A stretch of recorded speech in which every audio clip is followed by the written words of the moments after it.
let's do this. Subscribe to the channel.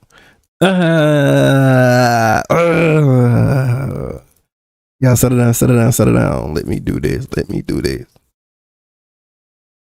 Hello, ladies and gentlemen. I go by the name of GODGOTHAM Gaming. Welcome back to the channel.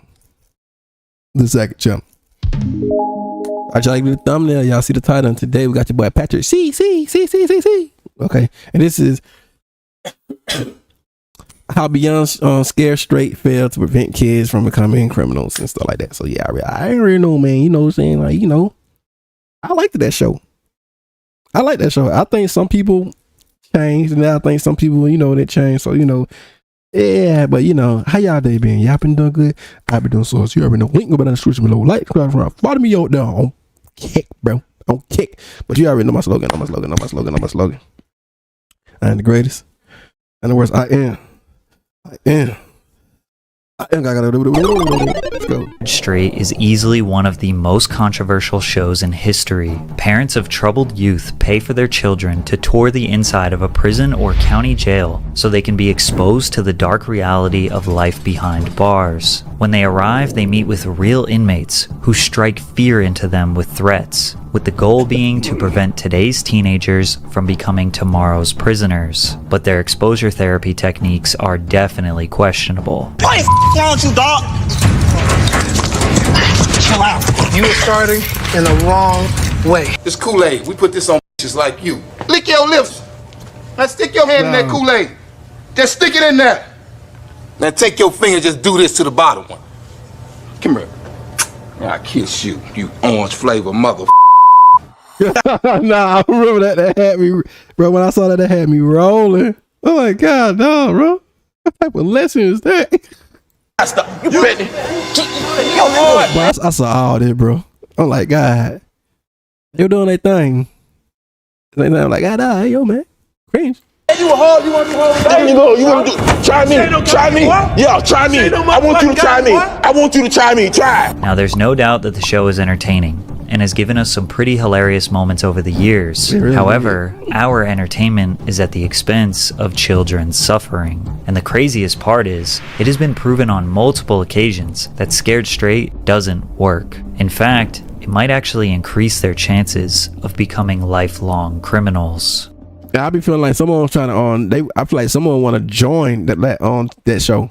A lot of people don't realize that Scared Straight is not just a television show on A&E. It's a program that has been implemented all over the United States for the past 50 years. And the reason it got so popular was based on just one alleged successful experiment. Scared Straight was the name of a television documentary released in 1978, produced by Arnold Shapiro. It was critically acclaimed, won an Academy Award, and even won an Emmy. See, they're gonna put lipstick on your lips, earrings in your ear, and have you swishing your ass up and down these tears, hustling cigarettes for your man.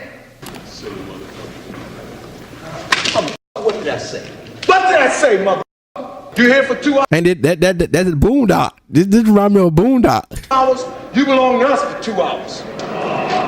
The film documented youth offenders who visited Rahway State Prison in New Jersey. They met with inmates with the goal of being so scared of going to prison that they went on to live a straight or crime-free life. The documentary claimed that 80 to 90% of the 8,000 children who visited Rahway's program would go on to remain law-abiding citizens afterwards. The popularity and surprisingly positive results led to more than 30 states rapidly implementing the program. No further questions were asked. Jails and prisons all over the country saw one documentary and thought they had a solution to all of their youth offender problems. The program's validity was immediately questioned by juvenile delinquency professionals, but that didn't stop it from becoming popular. The original documentary was followed by Scared Straight, Another Story in 1980, also produced by Arnold Shapiro. This one was just a dramatic film. The subjects were actors who did scripted reenactments of their petty crimes, which led them to entering the Scared Straight program, being screamed at, and then feeling reformed after a couple overnights in the prison.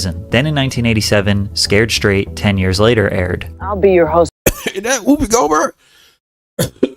For Scared Straight, 10 years later. A fascinating update on what's happened to the kids and the convicts filmed a decade ago. What I steal, I need, and I want. That's embarrassing.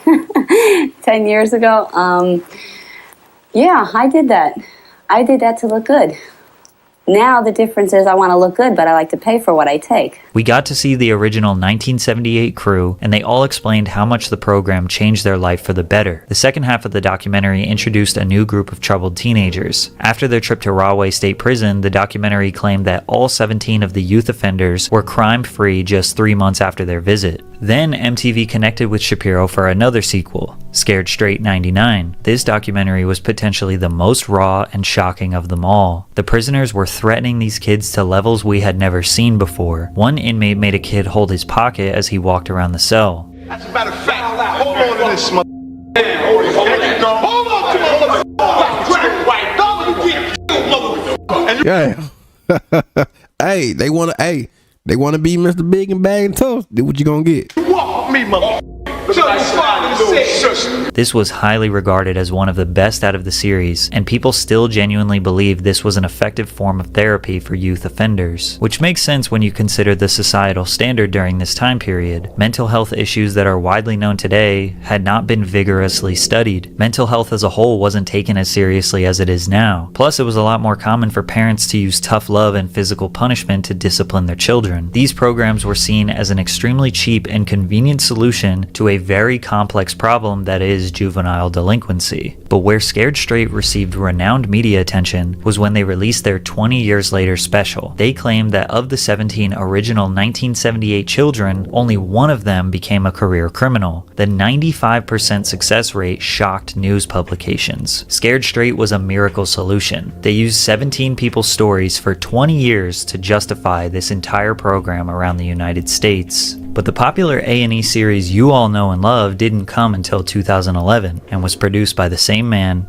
Arnold Shapiro. But first, a quick word from our sponsor, Underdog Fantasy. I want to tell you about the easiest way to get in on some NBA action with Underdog Fantasy and their Pick'em game. Just find your favorite player, or any player really, pick higher or lower on that player's stats, and you can win up to 20 times your money in one night. Underdog keeps everything super simple with their intuitive website and their mobile app. Pick between 2 to 5 players to fill your pick'em entry, get every pick right, and you can net yourself some serious cash. Use code PatrickCC and get your deposit doubled up to $100 by Underdog. Underdog Fantasy is available in many states across the US. Check this map to see if you are in one of the eligible states. Again, download the Underdog Fantasy app, use code PatrickCC, and get those picks in.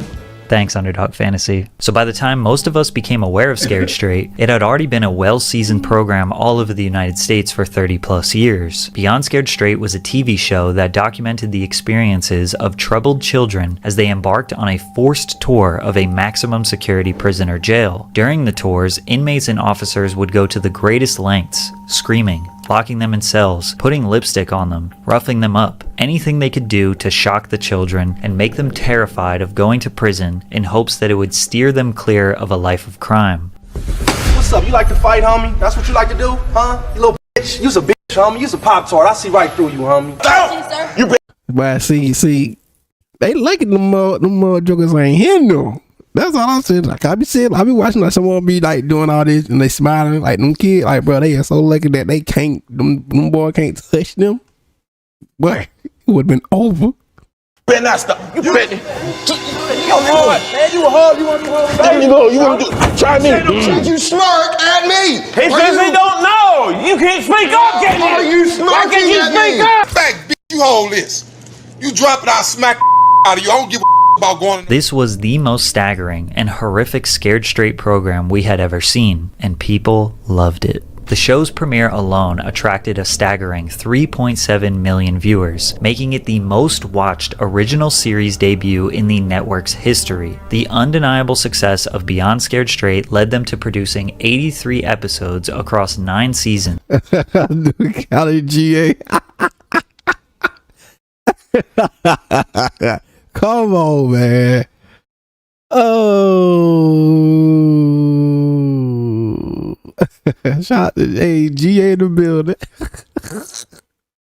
Spanning from 2011 until 2015. But the most eye-opening realization about this show is that the Scared Straight program was proven by the federal government not to work. Since the release of the original film, many justice institutions and criminal prevention professionals have thoroughly studied the effects of the program to determine if it actually works. Surprisingly, numerous studies have shown that the scared straight method can actually do more harm than good. The most significant study was conducted by the US Department of Justice after the release of the original film. They examined the outcomes of 9 controlled trials conducted from 1967 to 1992. This involved over 900 children, with the average age of 15 to 17, who participated in Scared Straight-like programs in 8 different states. Also, each study was conducted by a different research team. Every one of these studies also had a control group that did not attend a Scared Straight program, so they were comparing youth offenders who went to Scared Straight versus youth offenders who didn't attend one, and measured their likeliness to become a reoffender. The study found no evidence to support the effectiveness of Scared Straight in similar programs. In fact, all analysis showed that involvement in these programs increased measures of crime and delinquency. In nearly every one of the 9 studies, the group who went to Scared Straight had a higher rate of reoffense than the group who didn't go. After this comprehensive study was published, many others were conducted with different test subjects, different age groups, and different crimes. Many of the studies would produce very similar results. In 1997, University of Maryland researchers completed a report for Congress on the evidence for various crime prevention strategies. The researchers had no problem listing Scared Straight as one of the programs that doesn't work. To make things worse, these programs could potentially violate federal law. In 2002, which was 9 years before the first A&E episode aired, the Office of Juvenile Justice and Delinquency Prevention in Washington informed all states that Scared Straight programs or similar programs may violate the separation requirement of the JJDP Act. According to the Act, it is mandatory that juvenile offenders and non-offenders should not be detained or confined in any institution where they may have sight or sound contact with adult offenders. In short, it's illegal to have kids in jail with adults, which makes this clip even harder to watch. A terrified 9-year-old boy dangled like a raw piece of meat in front of a pack of prisoners. Why they said it like that? God, no, they made it seem like some some animals. I don't know, man.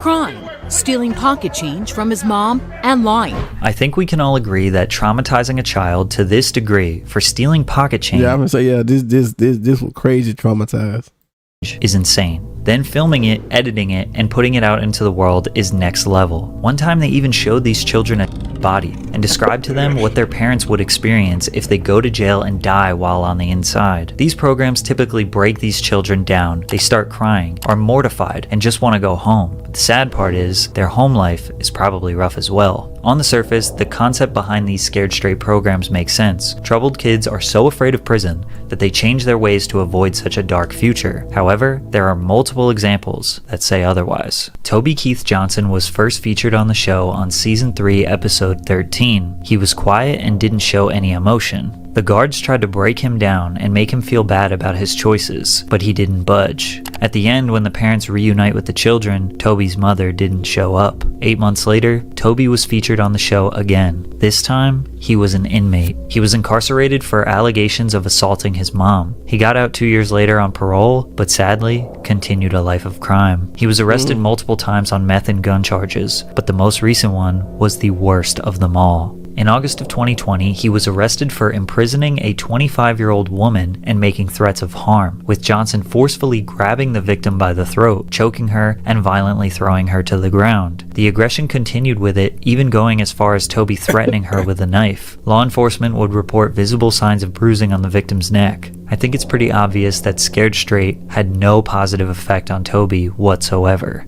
Franklin Morris made his premiere on A&E in 2012. At the time of filming, he was living in Baltimore with his mother, Dana. In an emotional episode, Dana revealed the extent of Franklin's school suspensions, stating that she couldn't even begin to give a precise number. Franklin himself shared a nonchalant attitude towards his mother's concern, saying, "My mother says I'm either going to end up dead or in jail. I really don't pay no mind."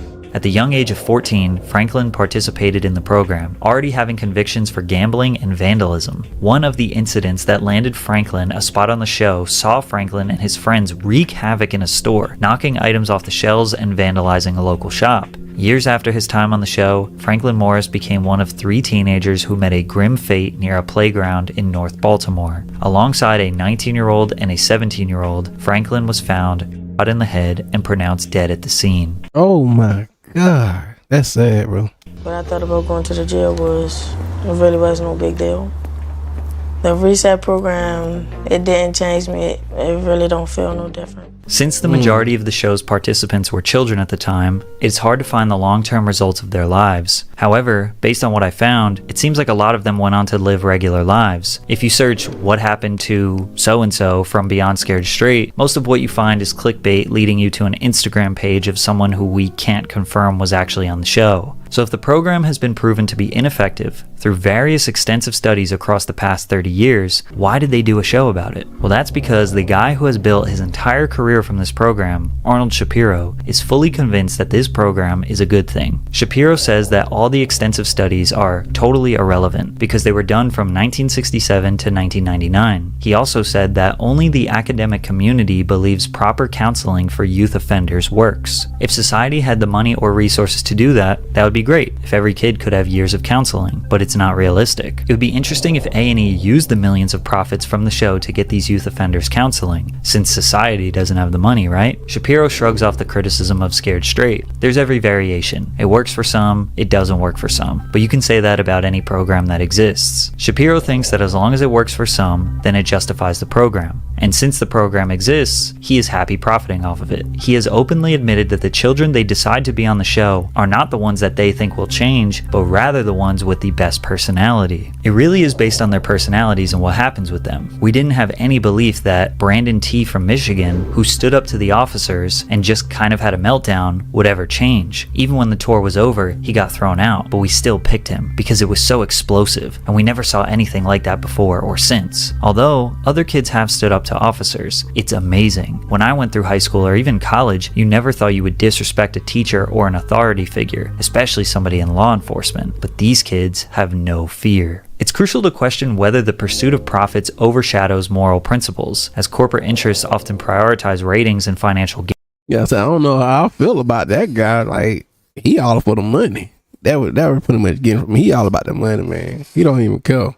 Really? Gain over the well-being of humans. But it makes it even worse when you consider that the people they are affecting are not consenting adults. These are children. And it's being broadcasted to millions of people to watch them suffer. They are being told that this is genuine rehabilitation, and they don't really have a choice to participate. Occasionally they rebel so much that they get kicked out of the jail, but most of the time they are trapped with no escape. The truth is, everyone wants a quick and cheap solution to an extremely complicated and layered social problem that is juvenile delinquency. But hey, as long as it works sometimes, it's all good. Right? Yeah, there you have it, ladies and gentlemen. Yeah, man. Yeah, I used to watch that a lot, so I ain't gonna hold you. But yeah, man. Link up in the description below, like and subscribe for the man on my UBC.